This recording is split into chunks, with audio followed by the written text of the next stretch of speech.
Yeah, I'd expect it to win. Okay. And Dr. Stephen Davies of the Institute of Economic Affairs, which is a think tank which is opposed to the Robin Hood. amongst other things. Yes. All right. So maybe if we start with Simon, who will talk for 5 minutes, and then maybe there's a little opportunity for a little dialogue and then some questions. So if we let them talk uninterrupted, just to remind you that I think everybody knows that this if you agree, this if you disagree, rather than shout and talk over people. Alright, so I've been coming down to the occupation for probably the same kind of reasons that you guys have as well. So we've seen the largest financial crisis of a generation. We're paying to clear up that mess with the loss of jobs, we're paying for it with the rise in taxes, and we're paying for it with the cut in services. Meanwhile, the people who caused that mess, the banks, are sustaining their pay and bonuses, and they're getting back to the same profit levels as before. So it's business as usual for the very people who got us into this mess. So the Robin Hood tax is one idea for trying to redress that balance, and it basically boils down to a 0.05% tax on banks' financial transactions. So it's not 20%, it's not 5%, it's not 1%, it's 0.05%. It's tiny, and it's on things like bonds, shares, currency and derivatives. Although it's tiny, it's capable of raising billions of pounds a year, which we can put to good causes in the UK, so helping to avoid the worst of the cuts, and we can use it internationally as well for the people who've lost out as a result of the financial crisis they've done nothing to cause. And I'm sure Stephen will go over some of the arguments that, the reasons why it won't work, but just to head some of those off, I should say they already exist in the world. It's not a pipe dream. We can look around to 40 examples that have happened in different countries around the world. In fact, the best example is right here in the city of London. It's a small 0.5% in this case, tax on shares. It raises 4 billion quid for the government, and it didn't cause a loss of business. So in other words, this thing works. Why are we campaigning for this above other ideas? Basically because it stands a chance of happening. I've been working on this thing for years, and it was an idea on the periphery of the mainstream. Now we're smack bang in the middle of the mainstream. It's not just us who are calling for it. Germany and France are calling for it. The European Parliament's calling for it. The European Commission's calling for it. We have 1,000 economists, including Nobel laureates, in support. We have 250,000 people part of our campaign, millions all over the world. And the important date for us is the G20, which is coming up in just over a week. We know it's on the agenda. Bill Gates is going to be there speaking about it. So what we're hoping will happen is that the Occupy movement around the world are going to support this. So we know there's already been some support in Australia, there's been some support in the US. So I'm just going to end with two statistics. One is that on the stock exchanges, it used to be that people would go onto the floor and they would buy and sell shares. Now, 72% on the New York Stock Exchange is done by computers. Nobody involved, computers sitting in banks' offices, churning thousands of trades a second, making them billions, and it jeopardises the rest of the economy and puts it at risk. So it's grown into this huge thing. And to back that up, at the beginning of the 1900s, the 3 UK banks were 7% of our GDP. At the end of the 1900s, they were 75%. Last year, HSBC alone, that's one bank, is 200 times the size of our GDP, is 200% the size of our GDP, so it's twice the size. Banks have grown out of control. There's nothing natural about it. They've been fueled with the equivalent of steroids by the state, and the Robin Hood tax is one idea to bring them back under control. That's a good point. Thank you very much. Right, thank you. Well, I actually agree with some of what Simon's just said. I'm certainly not in favour of bailing out banks. I think that taxing ordinary low-income taxpayers to save rich people from the consequences of bad investment decisions is outrageous, quite frankly. And I think there is also a case that financial institutions have become significantly too large, particularly if they're based in a medium-sized economy like the UK. We'll come to that in a moment. What I'd like to argue is that what Simon's proposing is actually, from your point of view, I take it most of you are on the same sort of side as him, and indeed myself on some of these issues, it's not the right way of going about it. Essentially, and I think you got this even from his own talk, there's two contradictory kind of ideas of what this kind of tax will achieve.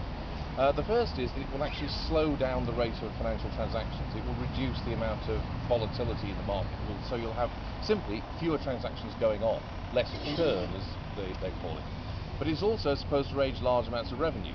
Now, the thing is, those two things are in contention with each other. It's like taxes on tobacco. They're supposed to stop people smoking, but to the extent that they stop people smoking, they don't raise revenue. So if your main goal of having a tax on something like tobacco is raise revenue, you basically desperately want that people don't stop smoking. And it's the same is true in this. In order to raise the really large amounts of revenue that are being quoted, you'd have to have not that much of a reduction in the number of transactions. If you do want to reduce the transactions, then you shouldn't expect that this is a way of raising revenue. You should support it for quite different reasons. The other thing is, and this is related to this, that there's the argument that it's like a teeny-weeny tax that no one will notice, but it's also a tax that will then raise a humongous amount of money from the financial services sector. And again, I say you can't have it both ways. If people are paying large amounts of money, they're certainly going to notice it, and as a result, they might change their behaviour. Now, what are the risks? Now, I will say that the kind of risks I'm going to quickly run through would not apply if the kind of tax we're talking about was done on a global basis. The thing is that that is simply not going to happen because there are too many powerful players who aren't going to agree to it. I don't see any prospect of such a ban getting through the American political system, and the Chinese government has made it very clear they're not in favour of it. What is likely to happen on the evidence is that if you tax all financial transactions as opposed to certain categories of them, the example Simon gives basically refer to share transfers.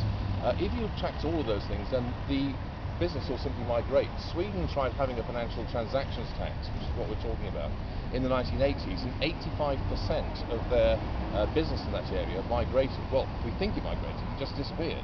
We just presume it went elsewhere. Now, why is this? Why is it that such a small, tiny little level of tax, I mean, it's less than a fraction of 1%, can have such a big effect? The reason is that a lot of financial transactions individually are actually very, very narrow profit margins. The reason why the banks make so much money out of them is because they do an awful lot of them. And so that's why the effect can actually be apparently quite dramatic.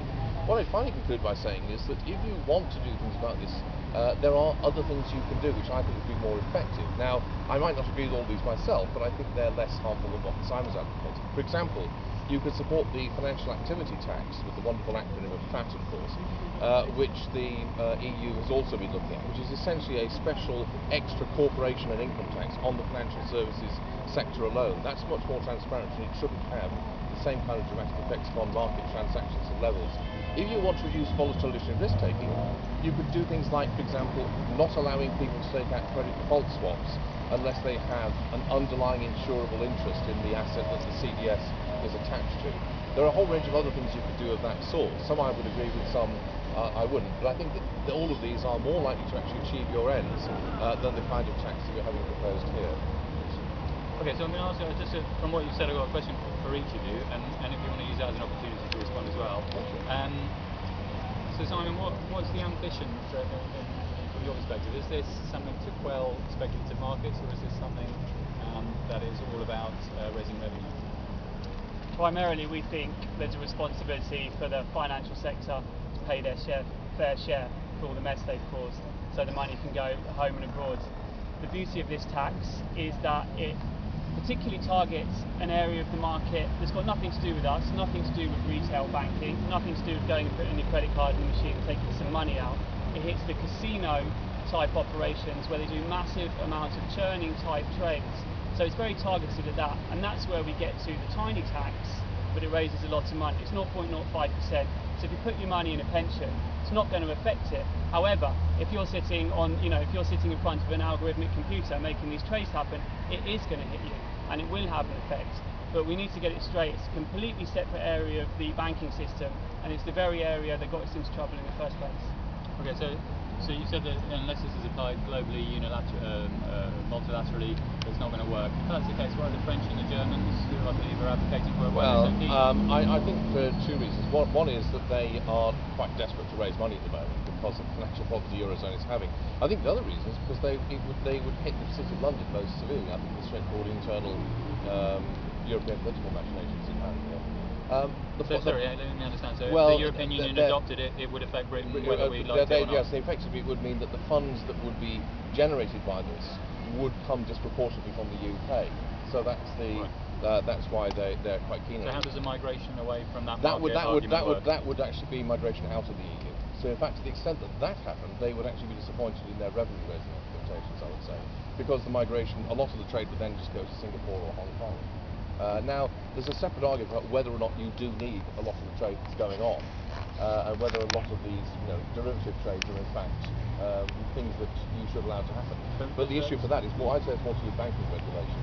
But my question was, if in reality the argument is that the trades will move away, why would the French and the Germans be keen to do that? They don't, because they don't believe that right, will happen. So Yes, exactly. okay. Yeah. So if there are any questions, anyone would like to ask a question, maybe something that's unclear or